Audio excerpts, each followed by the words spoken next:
मंत्रियों संग भोजन से किसानों का इनकार, जिंदा जलाकर मारने की कोशिश, अब फैल रहा है बर्ड फ्लू। चीनी कंपनी को मिला Delhi Meerut rapid rail projects का ठेका। वीगर मुसलमानों को लेकर संसद में घिर गए तुर्की के राष्ट्रपति एर्दोगान। कृषि कानूनों के मसले पर सरकार और किसानों के बीच बातचीत जारी है। 8वें दौर की ये चर्चा दिल्ली के विज्ञान भवन में हो रही है। पिछली बातचीत में सरकार बिजली बिल और पराली जलाने के मसले पर किसानों की मांग मान गई थी, लेकिन अब एमएसपी और कृषि कानून वापसी पर दोनों पक्षों में चर्चा हो रही है। उत्तर प्रदेश के रायबरेली में रात के अंधेरे में एक घर में बाहर से ताला बंद कर अज्ञात लोगों ने आग लगा दी। घर के अंदर बंद लोगों की चीख पुकार व आग की लपेटें देखकर ग्रामीणों ने किसी तरह पीड़ितों को बाहर निकाला। घटना रात 2:45 और सलोन थाना क्षेत्र के अतारपुर रतासे गांव की है। पुलिस मामले की जांच में जुट गई है।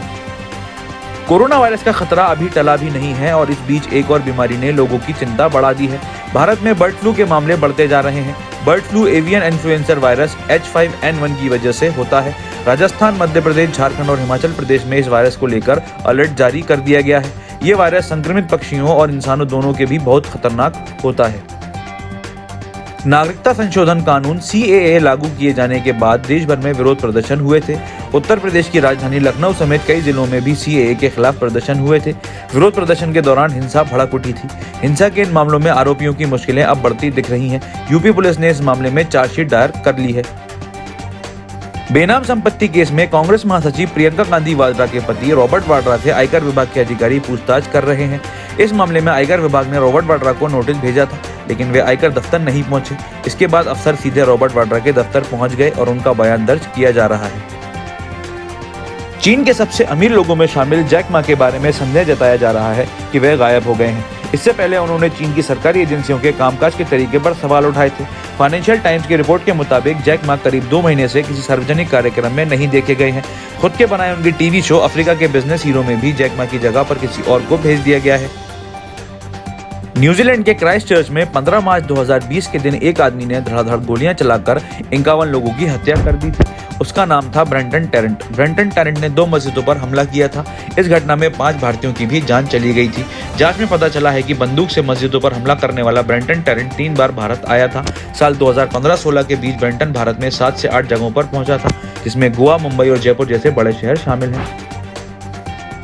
National capital region transport corporation NCRTC ने साहिबाबाद की दिल्ली के न्यू अशोक नगर से गाजियाबाद के साहिबाबाद तक के 5.5 किलोमीटर लंबे अंडरग्राउंड स्ट्रेच को बनाने का ठेका Shanghai tunnel engineering company limited को दिया है। NCRTC के द्वारा देश के पहले regional rapid rail transit system RRTS का विकास किया जा रहा है।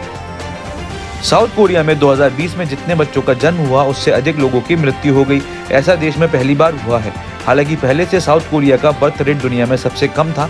BBC की रिपोर्ट के मुताबिक बर्थ रेट में गिरावट और घटनी आबादी की वजह से देश की इकोनॉमी पर बुरा असर पड़ता है। इसी वजह से नए आंकड़ों ने साउथ कोरिया की चिंता बढ़ा दी है। जन्म दर घटने से देश में काम करने वाले युवाओं की संख्या भी घट जाती है। तुर्की के राष्ट्रपति रजब तय्यिप एर्दोगान वीगर मुसलमानों के प्रत्यर्पण से जुड़े एक समझौते को लेकर संसद में घिर गए हैं। तुर्की ने साल 2017 में चीन के साथ प्रत्यर्पण को लेकर एक समझौता किया था। पिछले सप्ताह चीन की संसद ने इस समझौते को स्वीकार कर लिया, जबकि तुर्की की संसद ने अभी इसे मंजूरी नहीं दी है। अगर आपको हमारा कंटेंट पसंद आ रहा है तो आप हमें patreon.com पर जाकर सपोर्ट कर सकते हैं, या फिर इस वीडियो के डिस्क्रिप्शन में दिए गए लिंक पर जाकर भी हमें सपोर्ट कर सकते हैं। फिलहाल के लिए इतना ही। इस तरह की और खबरें देखने के लिए हमारे YouTube चैनल को सब्सक्राइब करें और बेल आइकन को प्रेस करें। धन्यवाद।